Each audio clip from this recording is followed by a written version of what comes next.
আজি পবিত্ৰ মেডাম মেফিৰ অনুষ্ঠানত জাতি শক্তিশালী হওক, খিলঞ্জীয়া মানুহ একত্ৰিত হওক, তাৰে আমি ফুৰাতেৰাৰ ওচৰত আশীৰ্বাদ বিচাৰিছোঁ। আৰু অনাগত দিনত বহিৰাগত শক্তিৰ বিৰুদ্ধে যুঁজিবলৈ আমাক ফুৰাতেৰাই আশীৰ্বাদ কৰক।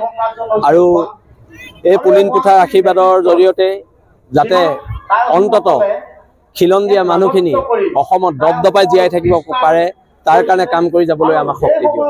আমাৰ 8জনকৈ সৈনিকক গ্ৰেপ্তাৰ কৰিছে, এতিয়া জেললৈ পঠিয়াবলৈ প্ৰেৰণ কৰিছে। কিন্তু কথাটো হ'ল, যিকেইজন মানুহ উলংগ হৈ আছিলে সেইকেইজন মানুহক গ্ৰেপ্তাৰ কৰিব লাগিছিলে, আৰু যিকেইজন মানুহে কাপোৰ পিন্ধি প্ৰতিবাদ কৰিছিলে তেওঁলোকক জেললৈ পঠিয়ালে। ধিক্কাৰ দিছোঁ এনে গণতন্ত্ৰক, গণতন্ত্ৰৰ এনে স্বৰূপক ধিক্কাৰ দিছোঁ, আৰু অনাগত দিনত ইয়াৰ বিৰুদ্ধে প্ৰতিবাদ হ'ব। আজি আমি বিল-আচিনা ডিব্ৰুগড় জিলাৰ তাৰপিছত লেঙেৰা আঞ্চলিক সমিতি আৰু ইয়াৰ লগে লগে মোহন দেওধাই বাইলুং পৰিষদ আৰু সমগ্ৰ লেঙেৰা আঘুনিবাসী ৰাইজৰ সহযোগত আমি অনুষ্ঠিত কৰিছোঁ। ৰাইজৰ আমাৰ ব্যাপক সঁহাৰি পাইছোঁ। আপোনালোকে দেখিছে নিজে ৰাইজ কিমান উপস্থিত হৈছেহি, আৰু শৃংখল চলিহা ডাঙৰীয়া ইতিমধ্যে উপস্থিত হৈ তেখেতৰ বক্তব্য ৰাখি গৈছে। ৰাইজে তেখেতৰ অহাৰ কাৰণে খুব উৎফুল্লিত হৈ আছে। তেখেতৰ লগতে আমাৰ সকলো ৰাইজে আজি পণ লৈছে যে আগন্তুক দিনত আমি মেডাম মেফিটো আমাৰ উপৰিপৰিষদ যিভাগে স্মৰণ কৰিব লাগে, ইয়াতকৈ ভালদৰে স্মৰণ কৰিম বুলি আশা ৰাখিছে। তেওঁলোকৰ লগতে সকলোৱে একলগ হৈ তেওঁলোকৰ মাত মাতিছে, আৰু সকলোৱে আমি আশা কৰিছোঁ উদ্যোক্তা সমিতিয়ে যাতে এই মেডাম মেফিৰ পৰা সমগ্ৰ অসমবাসীৰ যাতে প্ৰত্যেকটো সময়তে ভাল চিন্তা হয়, প্ৰতিটো সময়তে যাতে অসমৰ ভাল বাৰ্তা কঢ়িয়াই আনে, আমি সেয়াকে আশা কৰিছোঁ।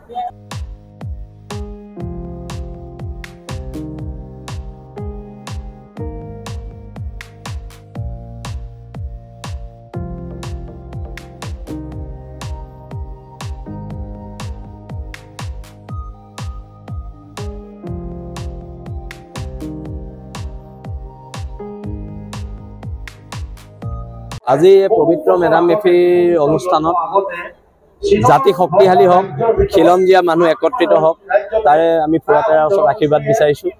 আৰু অনাগত দিনত বহিৰাগত শক্তিৰ বিৰুদ্ধে যুঁজিবলৈ আমাক ফুৰাতেৰাই আশীৰ্বাদ কৰক। আৰু এই পুলিন পুথাৰ আশীৰ্বাদৰ জৰিয়তে যাতে অন্তত খিলঞ্জীয়া মানুহখিনি অসমত দপদপাই জীয়াই থাকিব পাৰে, তাৰ কাৰণে কাম কৰি যাবলৈ আমাক শক্তি দিয়ক। আমাৰ 8জনকৈ সৈনিকক গ্ৰেপ্তাৰ কৰিছে, এতিয়া জেললৈ পঠিয়াবলৈ প্ৰেৰণ কৰিছে। কিন্তু কথাটো হ'ল, যিকেইজন মানুহ উলংগ হৈ আছিলে সেইকেইজন মানুহক গ্ৰেপ্তাৰ কৰিব লাগিছিলে, আৰু যিকেইজন মানুহে কাপোৰ পিন্ধি প্ৰতিবাদ কৰিছিলে তেওঁলোকক জেললৈ পঠিয়ালে। ধিক্কাৰ দিছোঁ এনে গণতন্ত্ৰক, গণতন্ত্ৰৰ এনে স্বৰূপক ধিক্কাৰ দিছোঁ, আৰু অনাগত দিনত ইয়াৰ বিৰুদ্ধে প্ৰতিবাদ হ'ব।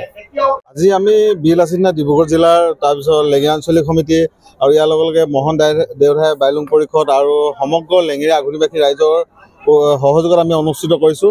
ৰাইজৰ আমাৰ ব্যাপক সঁহাৰি পাইছোঁ। আপোনালোকে দেখিছে নিজে ৰাইজ কিমান উপস্থিত হৈছেহি, আৰু শৃংখল চলিহা ডাঙৰীয়া ইতিমধ্যে উপস্থিত হৈ তেখেতৰ বক্তব্য ৰাখি গৈছে। ৰাইজে তেখেতৰ অহাৰ কাৰণে খুব উৎফুল্লিত হৈ আছে। তেখেতৰ লগতে আমাৰ সকলো ৰাইজে আজি পণ লৈছে যে আগন্তুক দিনত আমি মেডাম মেফিটো আমাৰ উপৰিপৰিষদ যিভাগে স্মৰণ কৰিব লাগে, ইয়াতকৈ ভালদৰে স্মৰণ কৰিম বুলি আশা ৰাখিছে। তেওঁলোকৰ লগতে সকলোৱে একলগ হৈ তেওঁলোকৰ মাত মাতিছে, আৰু সকলোৱে আমি আশা কৰিছোঁ উদ্যোক্তা সমিতিয়ে যাতে এই মেডাম মেফিৰ পৰা সমগ্ৰ অসমবাসীৰ যাতে প্ৰত্যেকটো সময়তে ভাল চিন্তা হয়, প্ৰতিটো সময়তে যাতে অসমৰ ভাল বাৰ্তা কঢ়িয়াই আনে, আমি সেয়াকে আশা কৰিছোঁ। যিকোনো খবৰৰ বাবে যোগাযোগ কৰক 7099017330, লগতে 7099017110 নম্বৰত।